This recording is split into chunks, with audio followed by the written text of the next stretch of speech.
Bonjour, on se retrouve pour un nouvel épisode et aujourd'hui on va parler prospection commerciale. Comment faire pour 2024? Mon invité du jour est Jordan. On va parler prospection. On va parler d'énormément de choses aujourd'hui, donc je vous dis à tout de suite. Bonjour Jordan, je suis contente de te retrouver sur cet épisode de podcast.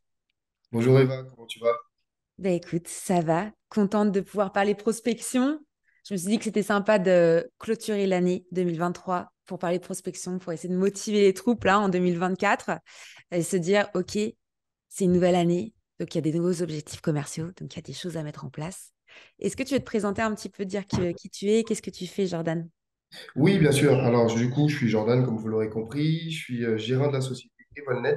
Alors, Evolnet, c'est une agence de développement où on accompagne les entreprises en recherche d'accélération sur deux volets, à la fois sur la mise en place de stratégies donc de développement commercial, mais aussi sur le volet opérationnel, là où on est le plus sollicité pour mettre en œuvre du coup, les plans d'action commerciaux que l'on va délivrer.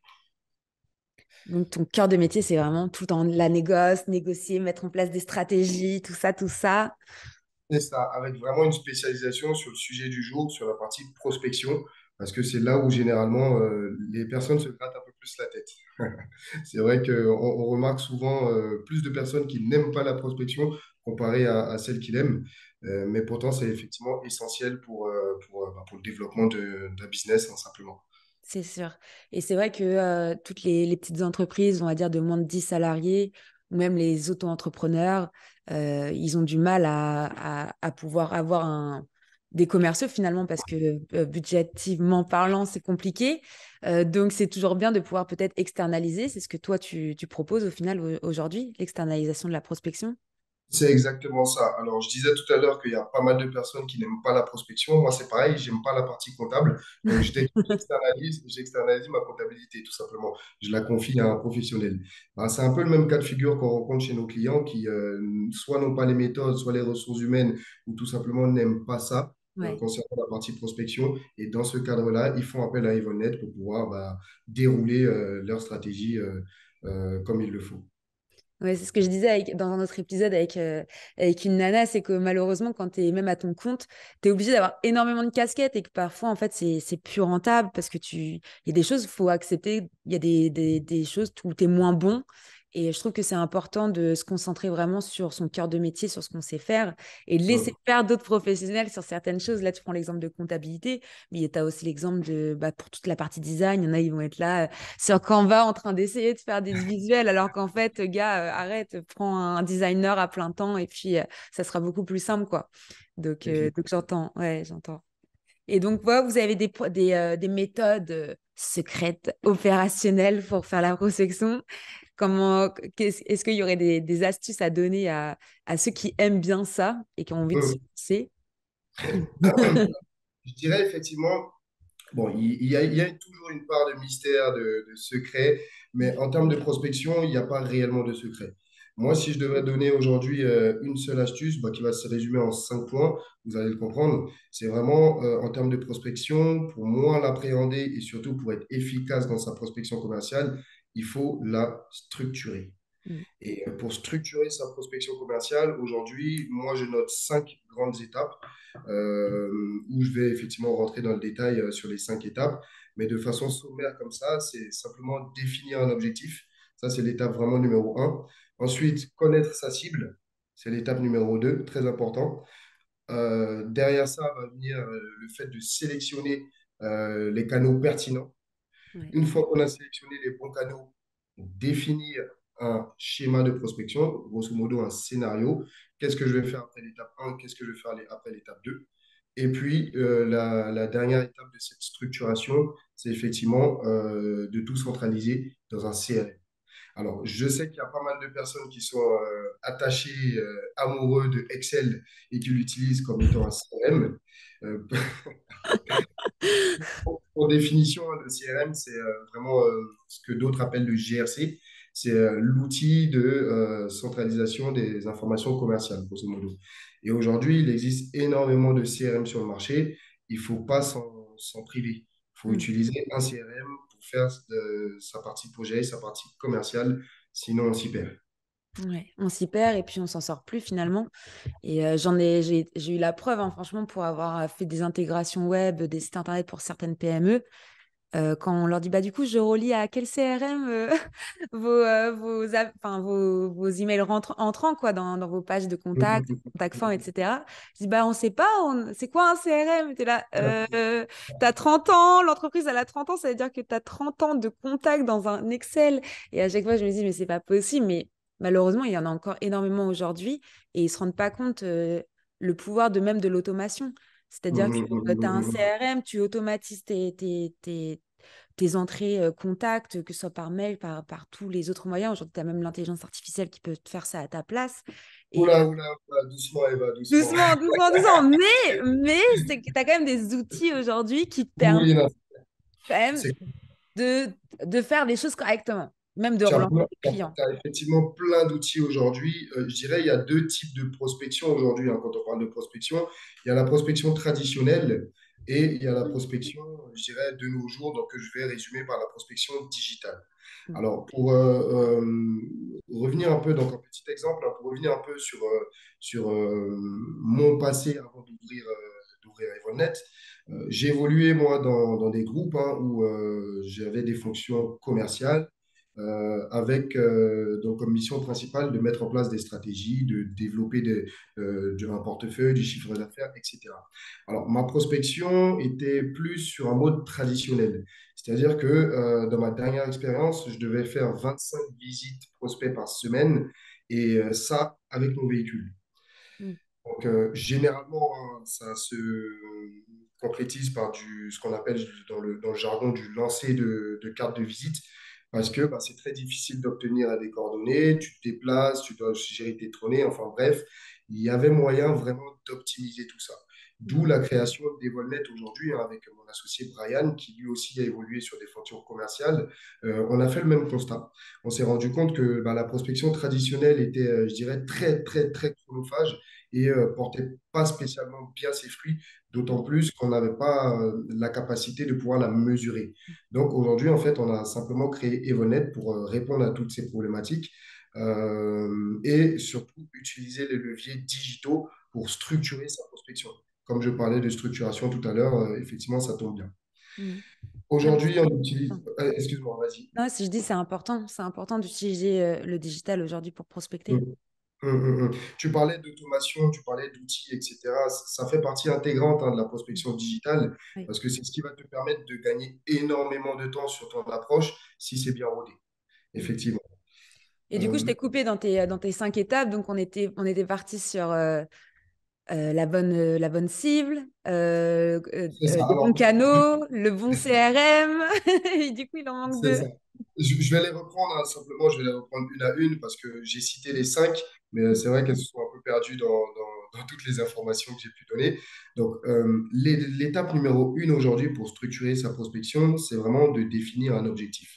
Il faut savoir, alors, soit un objectif en termes de volume, de quantité. Généralement, quand on parle de business, donc en B2B, on va plus être sur un objectif de chiffre d'affaires. Ouais. Et c'est cet objectif que tu auras défini qui va te permettre bah, de définir ton objectif de prospection. Je donne un exemple. Aujourd'hui, quand on accompagne nos clients, on part de leur objectif de développement. Alors, tu as pour objectif de faire, je dis des bêtises, hein, 500 000 euros de chiffre d'affaires. OK, quel est ton panier moyen de vente? Ton Mm. panier moyen de vente, on va dire, il est de 2000. Donc, bah forcément, tu dois faire 2000, enfin, 500 000 divisé Oui. par 2000. Tu m'auras compris. L'idée ici, c'est vraiment d'aller chercher un volume de Mm. prospects qu'il va falloir contacter, tout en gardant en tête généralement le taux de transformation. Ouais. Le taux de transformation, c'est si sur trois clients, tu en signes un, bah, il va te falloir trois fois plus de rendez-vous que ton panier moyen, tout simplement pour pouvoir atteindre tes objectifs. Et on parle vraiment de ça aujourd'hui pour définir un objectif qui va permettre de guider les actions de prospection à mettre en place. Mm. Ça, c'est vraiment l'étape 1. Connaître son objectif, essayer de le découler en simplement en rendez-vous qui va te Mm. permettre bah, de structurer ta prospection. L'étape numéro 2, c'est bien connaître sa cible. Très important. Ça. Je dirais, enfin, les deux étapes les plus importantes, c'est vraiment celle-là, connaître sa cible va permettre derrière de savoir bah, sur quel canal tu vas pouvoir les contacter, savoir comment tu vas pouvoir t'adresser à elles. Parce que forcément, tu ne vas pas t'adresser à un DRH de la même façon que tu vas, Mm. de la même façon que tu vas t'adresser à un directeur général. C'est pas Ouais. du tout pareil, c'est pas les mêmes sujets, c'est pas les mêmes, les cordes sont pas sensibles de la même façon. Donc vraiment connaître sa cible aujourd'hui pour se dire, OK, c'est l'étape 2 de la structuration de ma prospection et ça va me permettre derrière de pouvoir aller sur l'étape 3 Mm. qui est le fait de choisir ses canaux stratégiquement. Qu'est-ce qu'on appelle un canal? Canal de prospection, c'est simplement le moyen que tu vas utiliser pour atteindre ta cible. Aujourd'hui, si je parle de B2B, je vais citer trois canaux principaux qui sont l'email, le téléphone, donc le traditionnel téléphone qui fonctionne toujours tout autant, et LinkedIn. Mm. LinkedIn qui est une plateforme superbe avec laquelle on peut faire une multitude de choses, dont notamment la prospection. Quand on parle de prospection sur LinkedIn aujourd'hui, il y en a beaucoup qui froncent les sourcils parce que, ils reçoivent pas mal de messages Ouais. automatisés de personnes qui les sollicitent sur LinkedIn, etc., etc. Le conseil que je donne en général quand on utilise LinkedIn, c'est vraiment de l'utiliser comme étant créateur de liens et Mm. non pas outil pour prospecter. Parce Oui. que ça reste un réseau social et c'est embêtant pour tout le monde de se faire prospecter là où on vient passer du bon temps, Mm. clairement. Donc, LinkedIn, c'est vraiment un moyen aujourd'hui d'aller créer du lien. Et cette création de lien va simplement permettre bah, de pouvoir poursuivre sur des échanges commerciaux. Ça reste de la prospection. Ça fait partie intégrante de la prospection. Donc, les trois canaux principaux en B2B, téléphone, email, LinkedIn. On va parfois aussi rajouter quelque chose qui se faisait avant. Donc, c'est pour ça que quand je parle de prospection digitale, prospection traditionnelle, les deux sont vraiment maqués, hein. Mm. C'est le courrier, Oui, le la courrier. prospection par courrier, qui peut être très pertinente aujourd'hui. Elle ne l'était pas avant parce qu'avant, il n'y avait pas de canaux digitaux, donc on recevait que des courriers pour être prospecté. Mm. Aujourd'hui, ça l'est beaucoup moins. Et autant vous dire que si vous recevez une lettre adressée à une personne, cette Mm. personne va l'ouvrir. Ouais. Donc, c'est un canal qui est très puissant, sachant qu'on peut le coupler avec du digital aujourd'hui pour Mm. automatiser en fait l'envoi de ces courriers. Et ça devient très, très, très intéressant. Ouais, ouais, parce que j'ai fait ma première campagne papier genre au mois de juin. Mhm. Sur 100, j'ai envoyé que 100 courriers. Enfin, c'était des petits paquets avec le catalogue. Sur 100 courriers, j'ai eu 3 rendez-vous, il y a eu 2 signatures. Ouais, Donc, c'est bien. et d'autres appels, etc., des prises de rendez-vous, mais des choses peut-être plus loin. Mais le courrier, ça marche. Et justement, les personnes étaient étonnées. Ils me contactaient juste pour dire, ça fait tellement longtemps que j'ai pas reçu un courrier de France Exactement. qu'en fait, voir un catalogue en papier, palpable, alors que c'est une agence digitale, bah, ils avaient carrément adoré, quoi. Exactement. Ouais, Exactement. ça revient. Ça revient. Et pour avoir fait énormément de prospection à l'époque, moi, je faisais du porte-à-porte. Mhm. J'ai fait du porte-à-porte pendant énormément de temps. Et puis, tu avais aussi le dépôt de flyers, le boitage, toutes ces choses-là. Donc, c'était des choses qui me fonctionnaient à l'époque parce que tu n'avais pas le digital. Mais aujourd'hui, on vient taper à ta porte, bah, ça t'emmerde. Et c'est limite si ça, t'es pas étonné de voir quelqu'un à ta porte. Tu vas dire, mais qu'est-ce que tu veux, toi? On est d'accord. On est Ouais. d'accord. Donc, ouais, vraiment, si je Non. termine sur cette étape-là de la structuration, c'est le fait de sélectionner ces canaux stratégiques. C'est vraiment très important parce que ça va te permettre de pouvoir passer sur l'étape d'après, hein. L'étape d'après, donc le quatrième point de cette structuration de l'approche en prospection commerciale, c'est le fait de définir un scénario de prospection. Ouais. Alors, ça peut faire peur, mais il ne faut pas. Parce qu'un scénario de prospection, c'est tout simplement de se dire, OK, euh, j'ai identifié ma cible, j'ai défini mon objectif, j'ai identifié ma cible, je sais où est-ce que ma cible est présente. Elle est présente à la fois sur LinkedIn, par mail, par téléphone. Comment je vais faire maintenant pour les atteindre? Parce Mm. que le but de la prospection, ce n'est pas de vendre. Je répète, c'est vraiment pas de vendre, c'est vraiment de créer le premier lien et, in fine, d'obtenir un rendez-vous. Mm. La prospection va s'arrêter là. Ouais. Une fois qu'on obtient, enfin, une fois qu'on a sélectionné ses prospects, qu'on a défini les canaux, l'idée, c'est vraiment de structurer son approche avec des scénarios de prospection pour garder un fil conducteur dans sa prospection. Mm. Euh, L'un des points les plus importants aujourd'hui sur la partie prospection, c'est vraiment de ne pas baisser les bras. Donc, Ouais. quand on dit pas baisser les bras, c'est vraiment utiliser la relance. Il Mm. faut relancer. pour relancer. Pour avoir fait de la prospection, pour en faire aujourd'hui, pour accompagner pas mal d'entreprises, je peux vous affirmer qu'on n'obtient pas de retour positif, ni au premier, ni au deuxième, parfois même ni à la troisième sollicitation. Mm. C'est vraiment à partir de la, on va dire, quatrième, cinquième touche, ce qu'on appelle nous des touches, qu'on va pouvoir avoir des retours intéressants de la part des prospects. Donc, un prospect peut ne pas répondre à ta sollicitation pour plusieurs raisons. Soit parce que tu l'as sollicité par email, mais lui, l'email, c'est pas son canal principal, il préfère plutôt les échanges téléphoniques. Soit parce que tu l'as sollicité par téléphone, il n'aime pas le téléphone, lui, il répond plus facilement sur LinkedIn. Donc aujourd'hui, quand on parle de scénario de prospection, il faut prendre en compte tous ces canaux-là et pouvoir switcher de canal en canal. Mm. Par exemple, adresser une cible en commençant par la contacter par email. Si elle ne te répond pas au bout de X jours, basculer sur une approche LinkedIn. Mm. Si elle ne te répond pas au bout de X jours, pourquoi pas repartir sur l'email et puis après décrocher son téléphone. Mm. Vraiment jouer entre les différents canaux pour tenter d'obtenir une réponse, je dirais, favorable de la part d'un prospect. Ouais, c'est super important. Mais toutes ces étapes-là, c'est un vrai métier. Et je comprends qu'il y a des personnes qui prennent peur. Et je comprends qu'il y a des personnes qui baissent les bras parce que si tu n'as pas cette expérience commerciale, si tu n'as pas, dès le plus jeune âge, on va dire, appris un peu les étapes d'un cycle de vente, bah, finalement, si tu n'as jamais exercé, c'est normal que tu aies cette peur un peu enfouie au fond de toi. Et il y a énormément d'entrepreneurs qui n'arrivent pas à garder leur entreprise ouverte plus de 2 ans, 3 ans, parce qu'ils ne savent pas closer un client, ils ne savent pas parler à un client, ils ont peur d'appeler, ils ont peur de recevoir un appel.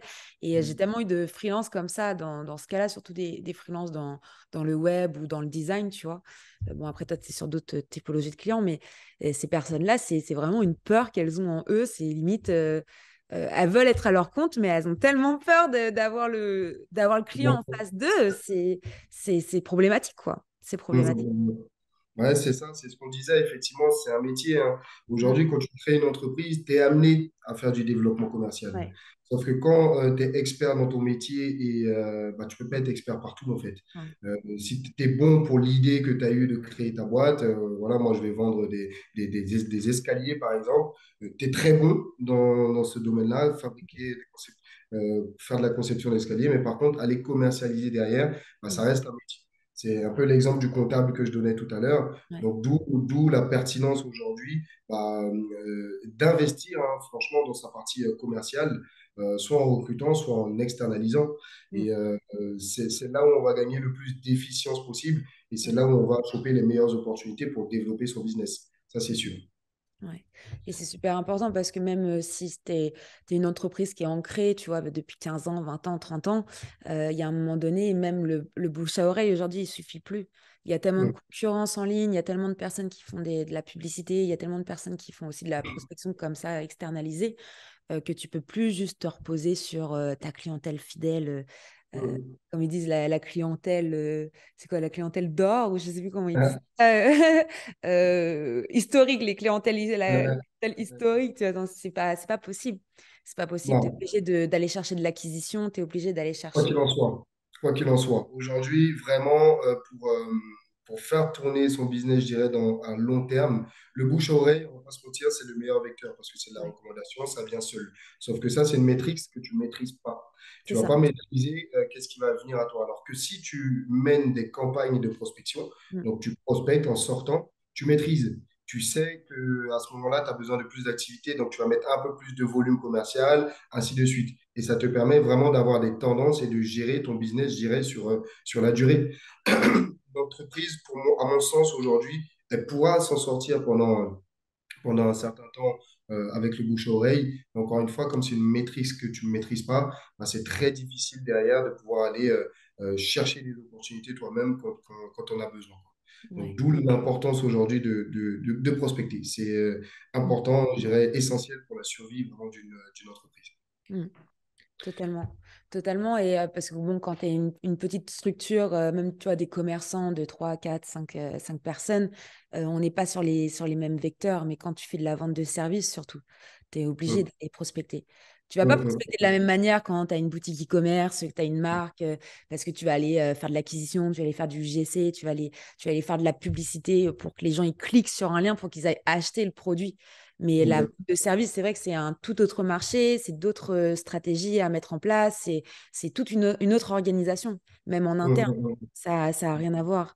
C'est vrai que faut vraiment faire la différence. Aujourd'hui, les personnes qui font du e-commerce, c'est comme de la prospection aussi, mais c'est de la prospection par la création de contenu, c'est de la prospection par de la publicité sur les réseaux sociaux. C'est une prospection différente, on va dire. Mais C'est de l'entrant, quoi. Ce que généralement dans le jargon on appelle de l'inbound marketing. ouais, Tu LinkedIn, ouais. fais venir à toi, alors qu'aujourd'hui, là où tu vas pouvoir maîtriser, c'est le fait d'aller les chercher. Donc, ce qu'on appelle dans le jargon de l'outbound marketing. Ouais. C'est vraiment ça, hein. Aller chercher. J'aime bien l'exemple du pêcheur, Mm. l'inbound marketing. Tu mets ton hameçon, tu attends que ça vienne. Ouais. Donc, les clients viennent à toi. Et puis, l'outbound, tu chasses, en fait. Tu Mm. as ton fusil à la main, tu identifies tes cibles et bah, tu ne leur tires pas dessus quand même. Parce faut bien qu'elles te payent à un moment. Mais ouais, Ouais. l'idée, c'est vraiment d'aller chercher les prospects qui sont à tes yeux intéressants. Et Ouais. c'est là où tu vas vraiment maîtriser, je dirais, ton développement. Mm. Ouais, c'est super important. Et c'est dur d'aller chasser. Et c'est pour ça que c'était important de faire cet épisode de podcast pour que les gens comprennent aussi bah, toutes les étapes que toi, tu mets en place pour faire de la Mm. prospection commerciale. C'est pas juste tu fais deux, trois calls et puis ça y est, ta prospection, elle est faite. Ouais, Bien au non. contraire, il y a un travail beaucoup plus profond et beaucoup plus long, en fait. C'est un process beaucoup plus long, la prospection. Et moi, ça me faisait rire à l'époque parce que, bon, je gagnais quand même super bien ma vie quand j'étais dans l'immobilier. Et du coup, il y a plein de gens qui se disaient, ah bah moi aussi, je veux faire ça. Et puis, en fait, ils ne se rendaient pas compte que ça prend au moins 3 mois à faire ta première clientèle, voire 6 mois. Et qu'après, une fois qu'elle est faite, ça y est, ok, tu gagnes ta vie, mais au début, tu t'en tapes des portes. Euh, Et il y en avait plein qui se lançaient, puis tu vois, au bout d'un mois, 2 mois, ah bah non, c'est trop dur, j'arrête. Et ça, tu as raison de le rappeler, c'est qu'en fait, faut pas arrêter. Quand tu te mets à de la prospection, faut pas arrêter. Faut pas, c'est pas parce qu'on te raccroche au nez, c'est pas parce qu'on te dit non, c'est pas parce que il y a des clients qui te signent que tu signes pas, ou tu as des devis où les gens ils te répondent même pas, et que même en relançant, ils te répondent pas, qu'il faut abandonner, en fait. Bon, après, C'est c'est clair. jamais agréable de se faire ghoster parce que là, il y a des personnes, elles ont pas la niaque ou elles ont pas le courage de dire bah non, c'est trop cher ou bah non, c'est pas pour tout de suite. Elles préfèrent te ghoster, bah ok, ghoste-moi quoi, mais c'est pas pour autant que tu vas arrêter de prospecter ou arrêter de faire des devis ou arrêter de. On est d'accord. Et- Et Mm. même, j'ai envie de te dire, moi, aujourd'hui, les prospects qui me ghostent, bah, ils ne me ghostent pas, en fait, parce que je les appelle. Ouais. Je les appelle, je les appelle, je les appelle, je les appelle. Parce que quand tu es, dans le commerce, tant que tu n'as pas obtenu un nom, bah, tu n'as pas Ouais. obtenu de nom. Bah Voilà, c'est ça, super c'est- important. Mm. et j'aimerais vraiment aujourd'hui souligner l'avantage du digital, hein, parce que je trouve qu'on ne l'a pas assez fait lors de nos échanges. Le digital aujourd'hui, comparé à la prospection traditionnelle, enfin, ça va vraiment te permettre d'avoir une multitude d'informations et surtout une multitude de prospects face à toi sans même que tu aies besoin de te déplacer. Mm. Ça rentre un peu, j'aime bien ce comparatif-là, mais dans une démarche écologique, hein, très Mm. sincèrement. Aujourd'hui, de mon ordinateur, je suis capable d'aller chercher les coordonnées d'un dirigeant d'une entreprise du CAC 40, Oui. d'aller chercher ses coordonnées, de rentrer en contact avec lui. Et puis, quand les échanges deviennent intéressants, là, on se déplace physiquement. Mm. Je donne l'exemple d'une entreprise qu'on a accompagnée il n'y a pas longtemps, qui, bah, avait certaines craintes, je dirais, effectivement, avant de démarrer, en se disant, ouais, mais c'est vrai qu'on m'a toujours dit que la prospection, c'est long. Oui, la prospection, c'est long, mais avec le digital, tu gagnes énormément de temps. Mm. Donc, en un mois, après un mois de collaboration avec cette entreprise, on lui a obtenu des rendez-vous avec des entreprises vraiment de grands comptes Ouais. où bah, elle a pu envoyer des devis qui dépassaient, on va dire, 2 fois son chiffre d'affaires annuel. Donc, Ouais. c'est vraiment ça la force de frappe aujourd'hui du digital, allié avec la prospection traditionnelle, comme on le fait chez Volnet, hein. Vraiment, on allie le digital avec le traditionnel pour obtenir vraiment l'essence même, la puissance même de la prospection commerciale. Mm. Ouais, Et du coup, ouais, vas-y. non, non, j'allais juste dire, mais c'est dur de passer cette étape de faire des devis pour des missions courtes à des missions longues et que tes devis, en fait, ils deviennent exponentiels. Parce que bah, quand tu as l'habitude de faire petits devis, entre guillemets, hein, je dis des petits devis de moins de 5 000 balles, 10 000 balles, tu vois, pour de la vente de services, et que d'un coup, tu es amené à faire un gros devis de genre 50 000 balles sur quelques mois, bah, tu es là en mode, genre, tu es un peu tremblant quand tu vas déposer le Comment je dossier, tu gère? vois. Comment je gère?